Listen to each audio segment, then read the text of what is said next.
Bonjour à vous, j'espère que vous êtes en forme, j'espère que vous allez bien. Aujourd'hui, une vidéo sur le thème des conflits dans le couple et comment les gérer. Le couple, j'ai déjà fait plusieurs vidéos là-dessus, ça me paraît être un thème intéressant. Pourquoi? On n'est pas obligé de vivre en couple, on peut vivre célibataire et c'est ok, mais quand même, l'expérience du couple, c'est quand même une expérience qui est fascinante, c'est une expérience qui nous apprend sur nous-mêmes et c'est une expérience qui nous permet de nous tirer vers le haut à deux, de partager des choses et de se tirer vers le haut. Donc c'est quand même assez fascinant. Et dans le couple, eh bien, il y a des conflits. Hein. Les gens qui pensent qu'il n'y a pas de conflit dans le couple, ou du moins, il ne faudrait pas de conflit dans le couple, ça, pardonnez-moi, c'est un fantasme. Ça n'existe pas. Parce que même les couples qui s'entendent au mieux, eh bien, ils ont des conflits. Et comment ils font ces gens-là pour réussir leur vie de couple? Eh bien, c'est parce qu'ils savent gérer au mieux leurs conflits, ils savent gérer leurs conflits rapidement et en sortir le plus vite possible. Et c'est pour ça qu'ils réussissent leur vie de couple. Alors, j'ai une image qui me plaît en parlant du couple, c'est un petit peu comme un lustre. Vous savez, un lustre avec plein de lumière, des centaines de lumières. Il est magnifique ce lustre. Mais chaque fois qu'il y a un conflit qui n'est pas résolu, eh bien, ça éteint une ampoule ou une bougie du lustre. Et le lustre, progressivement, a de moins en moins de lumière et de moins en moins lumineux. Et c'est ça qu'on veut éviter dans le couple, en apprenant en tout cas à gérer de mieux en mieux ces conflits. Hein, sinon, ben, le couple, voilà, il va s'éteindre, il va s'étioler, et puis il va passer par trois phases. La première phase, c'est la phase de désillusion, où on commence à ne voir chez l'autre plus que ses défauts. Avant, on voyait tous les avantages, on voyait toutes ses qualités. Maintenant, on voit plus que ses défauts.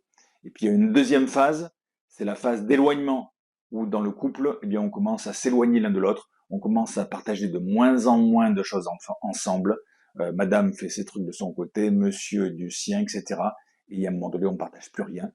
Et puis la troisième phase, eh bien, c'est la phase de séparation. Voilà, ça se passe en général comme ça. Pour éviter ça, eh bien, il n'y a qu'une seule chose à faire. Pour éviter ça, il faut communiquer. Quand on a des conflits, c'est normal d'avoir des conflits, il faut accepter ça.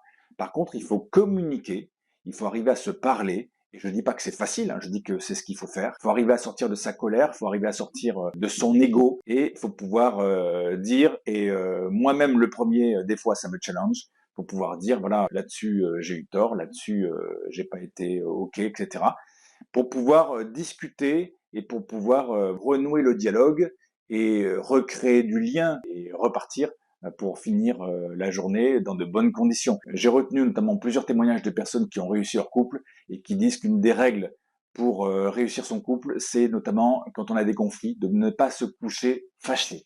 C'est-à-dire arriver à résoudre son conflit avant d'aller se coucher, de manière à passer une bonne nuit, et le lendemain, c'est terminé. Voilà, il faut trouver, il faut communiquer, hein, faut pouvoir parler. Au lieu de s'enfermer dans sa coquille, il faut absolument parler. Et si on n'arrive pas à se parler avec des mots, eh bien, faut se l'écrire. Écrire sur des messages, sur des petits mots, sur des SMS, pour essayer d'avancer et de gérer ce conflit de couple.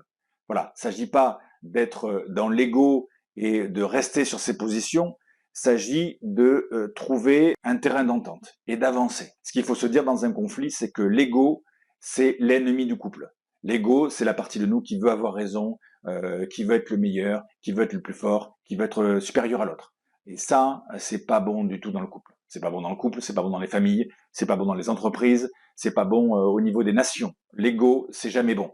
Donc, il faut pas être dans l'ego. Il faut essayer, en tout cas, de pas être dans l'ego quand on est en conflit. Et il faut plutôt se poser la question, qu'est-ce que ferait l'amour à ma place? Si j'étais habité par l'amour, que ferait l'amour à ma place? Que dirait l'amour à ma place?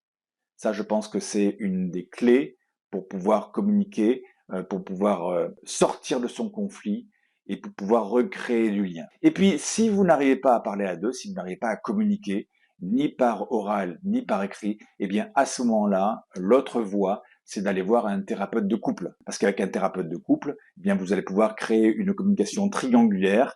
Il y a monsieur, il y a madame, il y a le thérapeute. Et comment ça se passe en thérapie de couple? Eh bien, le thérapeute fait parler madame, et pendant ce temps, monsieur, il n'a rien à dire, mais par contre, il entend. Et ensuite, le thérapeute fait parler monsieur. Et à ce moment-là, c'est madame qui n'a rien à dire, mais elle entend. Et puis ensuite, le thérapeute de couple, en créant, en recréant cette communication qui avait du mal à passer dans le couple, eh bien, à ce moment-là, entre deux séances, il va donner des exercices à faire, des tâches à faire à monsieur, des tâches à faire à madame, pour justement remettre un peu l'énergie dans le couple et faire repartir la communication. Une thérapie de couple, pour info, ça peut être sur un protocole de quelques séances. Souvent, c'est une dizaine de séances. Des séances qui sont espacées sur 3 semaines. Donc, ça fait une petite année, en fait, de thérapie. Et ça permet de trouver des solutions derrière pour aller mieux, pour être plus heureux. Moi, au tout départ, quand je connaissais pas la thérapie de couple, j'avais l'impression que ça marchait pas parce que j'avais plusieurs exemples de couples qui étaient là en thérapie de couple et qui s'étaient séparés. Mais en fait, la thérapie de couple, c'est pas pour que les gens restent à tout prix ensemble. La thérapie de couple, ça a pour objectif de faire en sorte que les gens ensuite soient plus heureux, soit ensemble, soit séparés. Mais l'idée de base, c'est quand même d'être plus heureux. Voilà ce que j'avais à vous dire sur les conflits dans le couple. Alors, il y aurait beaucoup à dire, mais disons que j'essaie de respecter un format de vidéo assez court. Les conflits, il y en a toujours dans un couple, on ne peut pas les éviter. Imaginer éviter les conflits dans un couple, c'est de l'ordre du fantasme. Donc, le truc dans le couple, c'est qu'il faut arriver à gérer ces conflits. À gérer ces conflits pour retrouver du lien, recréer du lien et rester dans l'amour du couple. Un couple, c'est fait pour se tirer vers le haut. Donc, l'idée du couple qui réussit, c'est le couple qui arrive à gérer ses conflits du mieux possible. On essaie de le faire à deux en communiquant. Si on n'arrive pas à communiquer par l'oral, on communique par l'écrit. Et si on n'arrive plus du tout à communiquer, eh bien, ce qu'il faut faire, c'est d'aller voir un thérapeute de couple pour nous aider l'espace de quelques séances et de retrouver cette harmonie dans le couple. Voilà, je vous souhaite donc de retrouver une merveilleuse harmonie dans votre couple si parfois ça vous manque. J'espère que cette vidéo va vous aider, va vous inspirer. Et je vous dis à bientôt pour une prochaine vidéo. Bye bye.